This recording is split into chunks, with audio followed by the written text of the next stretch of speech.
بسم الله الرحمن الرحيم. عن أبي هريرة رضي الله عنه أن رسول الله صلى الله عليه وسلم قال: من أنفق زوجين في سبيل الله نودي من أبواب الجنة يا عبد الله هذا خير إلى آخر الحديث متفق عليه. یہ بخاری کی 1897 نمبر حدیث ہے. رسول اللہ صلی اللہ علیہ وسلم فرماتے ہیں: من انفق زوجین فی سبیل اللہ، جس نے اللہ کے لیے دو جوڑے چیزیں خرچ کیے. جوڑے کا مطلب یہ ہے کہ جیسے ایک درہم کے بجائے 2 درہم، یعنی سونے کے چاندی کے سکے ہوتے تھے درہم، یا سونے کا سکہ دینار، تو 1 دینار کی جگہ 2 دینار، 1 اونٹ کی جگہ 2 اونٹ، 1 گاڑی کی جگہ 2 گاڑی، 1 کار کی جگہ 2 کار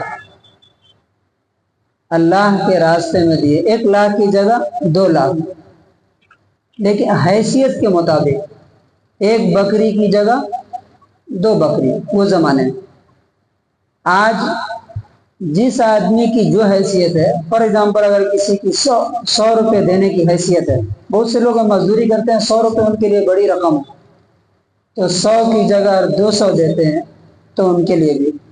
یہاں تک کہ اگر 1 روپیہ کی جگہ 2 روپیہ کوئی دیتا ہے اور اتنا ہی دینے کے لائق ہے، اور اللہ تعالیٰ ہر انسان کی کیپیسٹی جانتا ہے، تو اس کے لیے بھی یہ چیز ہے.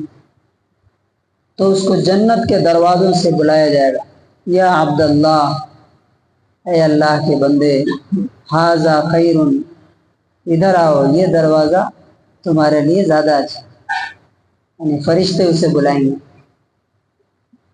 پھر آپ نے فرمایا: فمن کان من اہل الصلاۃ دعی من باب الصلاۃ. اب یہاں سے اسپیشل،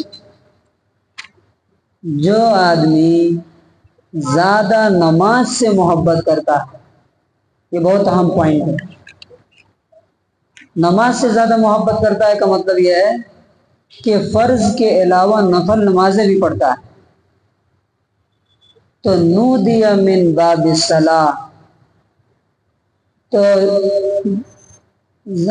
نماز کے دروازے سے اس کو بلایا جائے گا. یعنی ایک دروازہ ہوگا جنت میں جس کا نام ہوگا باب الصلاۃ، نماز گیٹ. اس سے اس کو بلایا جائے گا کہ تم ادھر سے آؤ. آپ سوچئے، جنت میں انٹری بہت مشکل کام ہے، اور اس میں بھی اگر اسپیشل کسی کو بلایا جا رہا ہو تو کتنی بڑی بات ہے. ومن کان من اہل الجہاد دعی من باب الجہاد، جو اللہ کے راہ میں زیادہ جہاد کرنے والا ہوگا اسے اس راستے سے بلایا جائے گا، باب الجہاد سے. ومن کان من اہل الصیام، جسے روزے سے زیادہ محبت ہوگی، یعنی فرض کے علاوہ نفل روزے بھی رکھتا ہے، تو اسے باب الصیام، اسے کس سے بلایا جائے گا؟ دعی من باب الریان، ایک دروازہ ہوگا ریان، اسے بلایا جائے گا. ومن کان من اہل الصدقہ دعی من باب الصدقہ، اور جو زیادہ صدقہ خیرات چیریٹی کرنے والا ہوگا اسے باب الصدقہ سے بلایا جائے گا، چیریٹی گیٹ. اب یہ حدیث سننے کے بعد دیکھیے، جو بڑی ہمت کے لوگ ہوتے ہیں، اونچے خیال کے، جس کو بولتے ہیں نا ہائی ڈریم، اونچے خواب دیکھنے والے لوگ، وہ ہمیشہ بڑی باتیں کرتے ہیں، بڑی بات سوچتے ہیں. اب ایک آدمی یہ چیزیں سنے گا تو بولے گا کہ چلو میں 1 سے تو جا سکتا ہوں، کم سے کم میں یہ 1 کام زیادہ کرتا ہوں میں. لیکن یہ سننے کے بعد قال ابو بکر رضی اللہ عنہ، ابو بکر رضی اللہ عنہ نے کہا: بِأَبِي أَنْتَ وَأُمِّي یا رسول اللہ، میرے ماں باپ آپ پر قربان ہوں اے اللہ کے رسول. ما علی من دعی من تلک الابواب من ضرورت، ان دروازوں میں سے کسی دروازے سے کوئی بلایا جائے کوئی دقت نہیں، میں جنت تو مل گئی، کسی دروازے سے کوئی بلایا جائے اندر چلا گیا، بات ختم۔ لیکن دیکھیے سوال، دیکھیے یہ سوال وہی کر سکتے ہیں، دوسرا کوئی نہیں کر سکتا،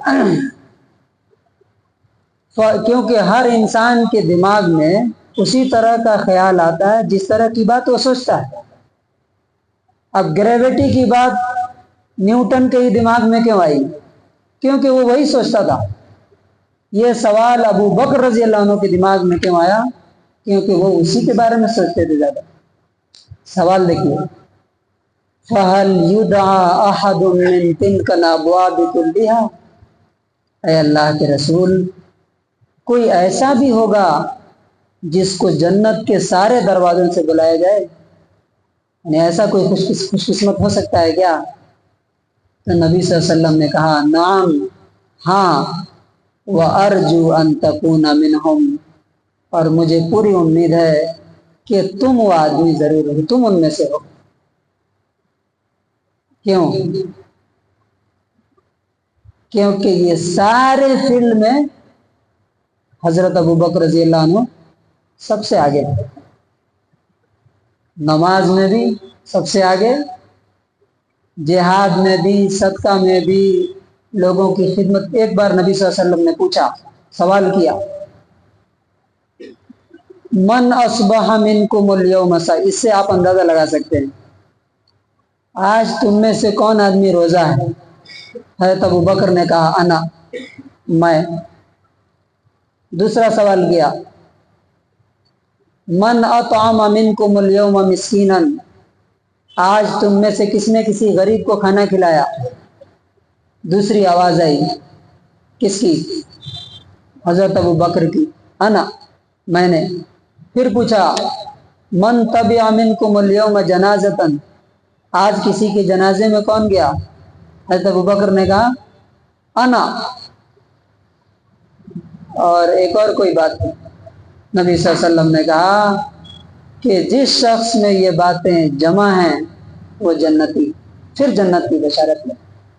تو کنکلوژن اور خلاصہ کیا ہے کہ جن لوگوں کو معلوم ہے کہ یہ دنیا حقیقت نہیں، خواب ہے، ابھی آنکھ بند ہوئی سب کچھ زیرو ہو گیا، ہمارا کچھ نہیں، ہمارے بچوں کا، وہ ہمیشہ آخرت کے بارے میں سوچتے ہیں اور وہیں کے لیے کرتے ہیں۔ جو دور تک جن کی نظر نہیں ہے وہ دنیا میں چاہتے ہیں کہ یہی سب کچھ بنا لیں۔